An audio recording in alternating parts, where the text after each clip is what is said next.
cukup sampai part 3 aja sih. Kalau mau panjang lebar ceritamu di secara linear, wah kamu harus pakai time travel ke dunia dimana saya bertemu itu, pertemuannya gimana, terus gimana terus ketemu dengan komunitas gimana. Waktu itu belum ada namanya Indodax, masih bitcoin.co.id. Lahirnya tuh bitcoin.co.id itu saya sudah tahu. Waktu itu bitcoin.co.id itu lahir setelah adanya Luno masuk Indonesia, baru bitcoin.co.id muncul. Iya, tahunnya justru Luno lebih lama dibanding bitcoin.co.id. Jangan salah, di samping Luno ada lagi Coinbase udah paling lama. Itu Coinbase tuh waktu itu dulu sebelum jadi Coinbase sekarang yang ramping dan rapih, bagus lah, nggak banyak berita. Kalau dulu itu Coinbase itu udah kayak portalnya Wall Street itu loh.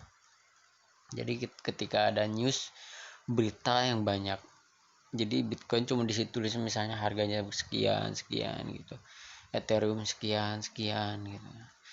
Kalau dulu masih belum ada Ethereum, masih pakai Bitcoin aja. Jadi waktu itu Bitcoin, lama-lama ada Ethereum masuk, ya kan, ada Das masuk. Itu masa lalu ya. Pokoknya itulah masa lalu yang saya tahu. Dan waktu itu akhirnya si Terra, waktu itu pemilik Terra Coin menyerahkan ke komunitas waktu itu ya, dan dipakai untuk bersama. Jadi kayak model Bitcoin lah, kayak Satoshi ngelepas si source kodenya, jadi biar dikelola sama komunitas. Sama Terra Coin juga gitu. Sang pemilik Terra Coin itu siapa itu lupa saya. Itu kan dia ngomong ya, nggak mungkin saya selamanya akan di blockchain terus, jadi mengurus uang kata dia kan, ibaratnya. Jadi dia tetap ada lah kayak kekayaan maya dari blockchainnya dia, cuman dia pengen lepas ke orang gitu, komunitas. Jadi kuncinya di power of people gitu kan, jadi komunitas akhirnya dikelola oleh komunitas gitu, seperti kayak Bitcoin, Ethereum juga sama, Das juga sama, PIF juga sama. Nah, kenapa akhirnya berkembang kan si Bitcoin berkembang naik daun sampai saya akhirnya terkagum-kagum. Wah, Satoshi, jadi kode yang dulu itu jadi gitu kan. Setelah ketemu, oh coba saya tetap nimbrung di situ gitu kan. Saya kan cuman tapi kok dikasih gitu, saya dikasih source kodenya. Dan itu setelah saya tahu Evo Engine dan berhasil, dan alhamdulillah nyemplung lah, saya balik lagi kembali memutuskan udahlah di Cryptonaut, bukan udah di blockchain tapi udah di Cryptonaut. Saya ingin lebih ekstrim lagi, makinlah itu otomatis saya ke atas lagi, siapin tabung oksigen ya kan, kalau nggak apa gitu biar bisa nyelam lebih dalam gitu. nyelam lebih dalam, mengerti akhirnya, oh blockchain seperti ini gitu kan, jalurnya seperti ini gitu kan. Ya waktu itu si Jo nggak nyangka kan saya dari basicnya ke Cryptonaut loncat ke sini. Dia ngomong apa, kita sekarang gagal, tidak diakui dunia. Waktu itu Evo Engine tuh nggak diakui dunia, masih Bitcoin, Ethereum, yang lain-lain lah itu, Das. Karena kita masih Cryptonaut itu kan ngikut kita platform. Si Joker berpikir, kenapa nggak bikin platform sendiri gitu. Akhirnya Evo Engine itu dimodifikasi jadi sendiri, cuman kan peminatnya kurang karena sudah ada tri yang lebih bagus, kayak misalkan Cryptonaut dia sudah mewakili, padahal kita ini sama-sama dari engine Cryptonaut gitu kan. Setelah mendalamin source kodenya si Satoshi sendiri kan, kodenya Satoshi ya kan, saya buka dan saya mengerti ternyata begitu gitu. Membuat Genesis itu seperti itu, begini, begitu. Waduh, akhirnya apa, memang ada kesalahan gitu kan, salah pencet apa gitu. Kayak apa aja pencet, ibaratnya banyak kesalahan lah gitu kan. Ternyata ini salah saya gitu. Ujung-ujung saya akhirnya mengembangkan kode Satoshi, kode itu saya kembangin, saya lihat, bukan nyontek ini ya bukan niru juga kan ya, sebenarnya awal siapa pembuatnya kan ya Satoshi, bukan mereka gitu. Tapi mereka ngembangin dan sehingga bagus gitu, dan saya coba ikutin rule-nya mereka gitu. Ternyata ada like-nya juga kan, ada gitu. Ikut ya,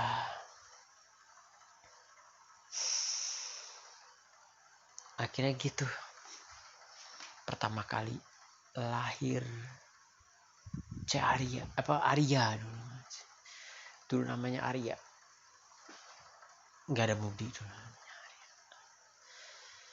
Arya dengan koin ya kan, koin juga Arya. Waduh,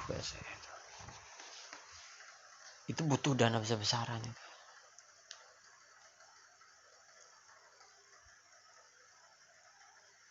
Lu minta kucur dana juga sama aja bro.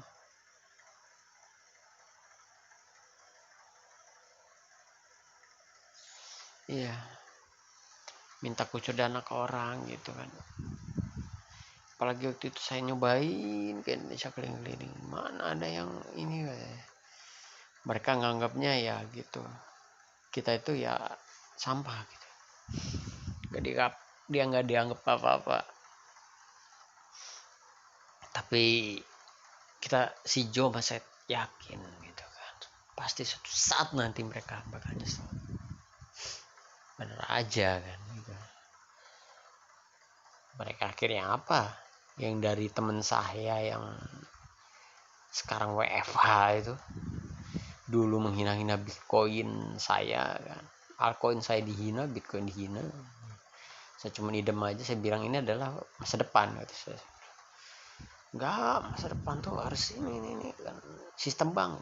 Serah gitu. Itu bakal inflasi deflasi, nggak jelas beradanya. Itu kertas kata saya, kertas masa dijual harga segitu kata saya. Ya akhirnya misalnya itu angkanya sama gitu ya.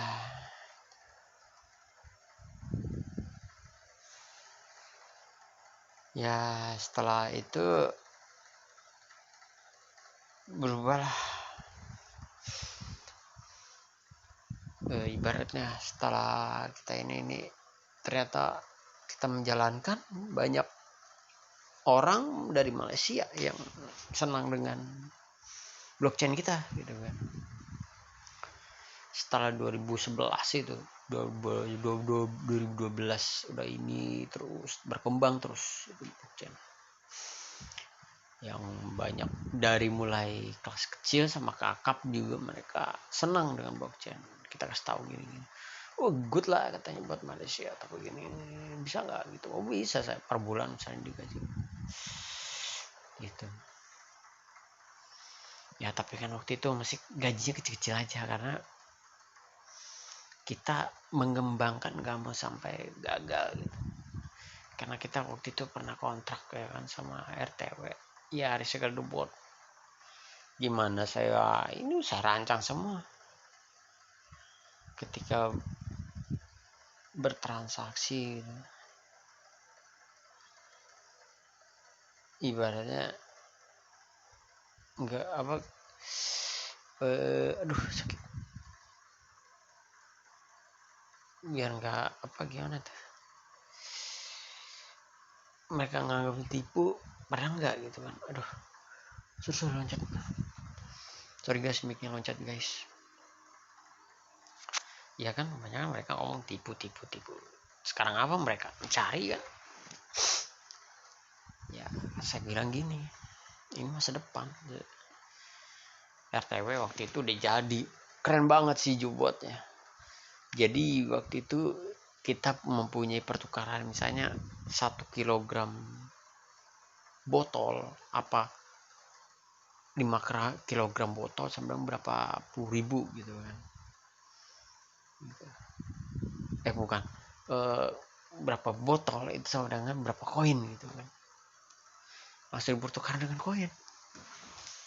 Misal saya timbang misalnya berapa kilo gitu kan, dikasih berapa koin sama kita, bebas.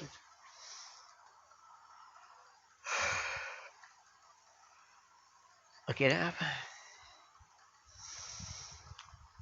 ya, akhirnya kacau. Bosnya RTW nya greedy ya kan, udah ada yang invest donasi, udah ada yang investornya gitu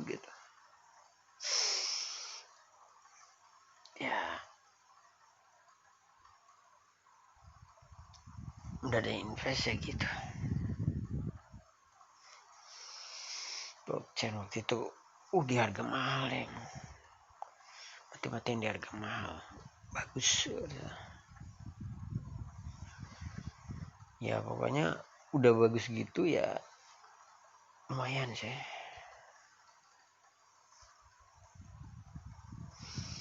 Cuma waktu itu nggak nyampe lah Indonesia ya, karena kendalanya mereka nolak gitu kan, nggak sukanya real gitu kan, sukanya real ngomong gitu.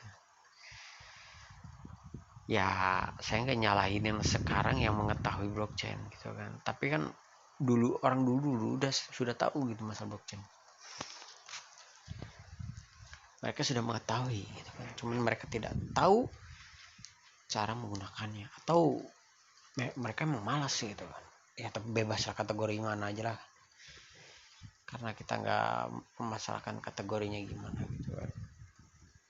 Pokoknya setelah itu ya, setelah itu kita dituin sama orang Malaysia gitu jadi semangat lah kata saya kan, semangat untuk sebagai guru juga guru ya. Jadi ya uji coba banyak laluin pokoknya.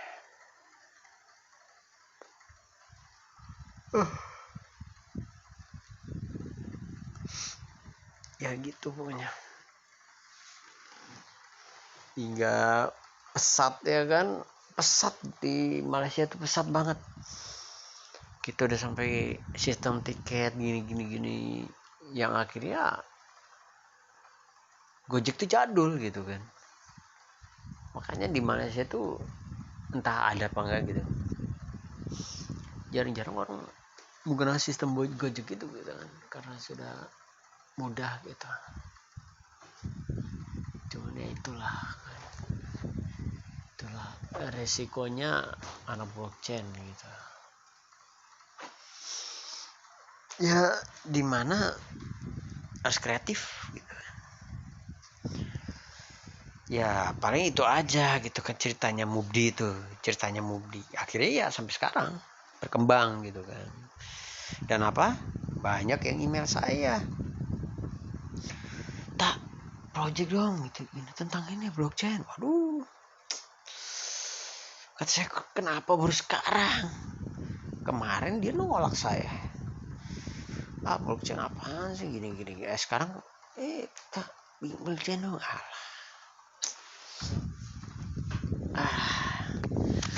Slowpoke bro, slowpoke namanya ya. Paling gitu story tentang Mubdi blockchain ya kan.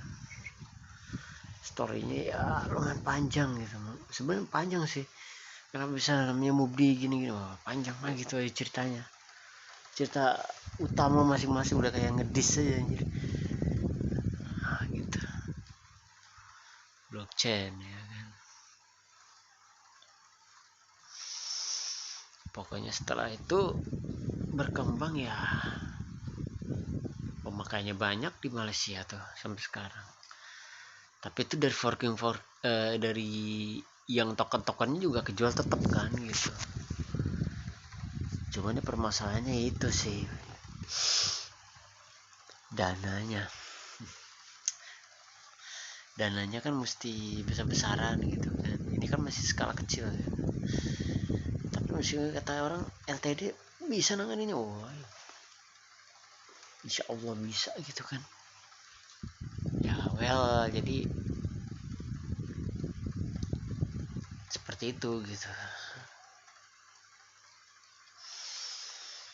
jatuhnya sebuah blockchain gitu kan, yang akhirnya sekarang dipakai gitu kan. Iya, bagus gitu sistemnya blockchainnya. Jadi begitu. Ini rata-rata ngomong udah mulai ngantuk gue ya. baru tiga episode anjir. Pokoknya gitu, blockchain tuh akhirnya setelah ini langsung kok kayaknya tenang gitu kan. Masalah blockchainnya udah bener gitu ya gitu. Sampai sekarang masih ada juga sih trouble-troublenya, tapi lah harus bisa diperbaiki lah. Saya kan trouble shotnya tahu sekarang, alhamdulillah gitu kan. Ibaratnya kata orang ingusan dulu, sekarang udah alhamdulillah gitu.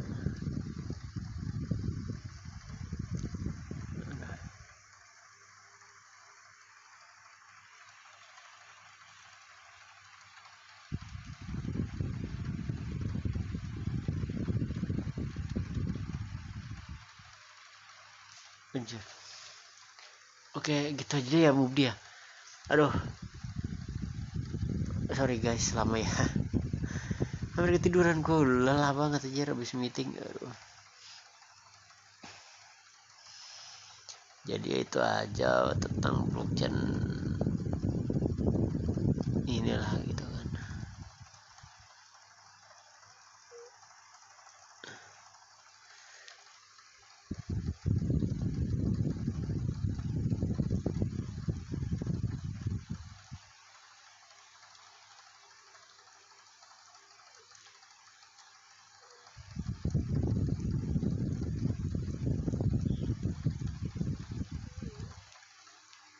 Aduh, jeda lagi kan.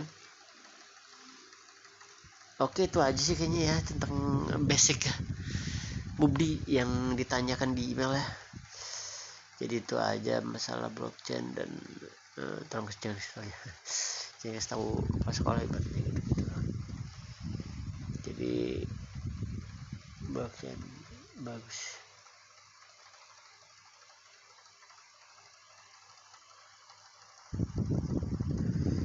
ya gitu deh. Itu aja deh ceritanya, cerita Mubdi blockchain ya. Ngantuk gua. Itu aja deh. Assalamualaikum warahmatullahi wabarakatuh.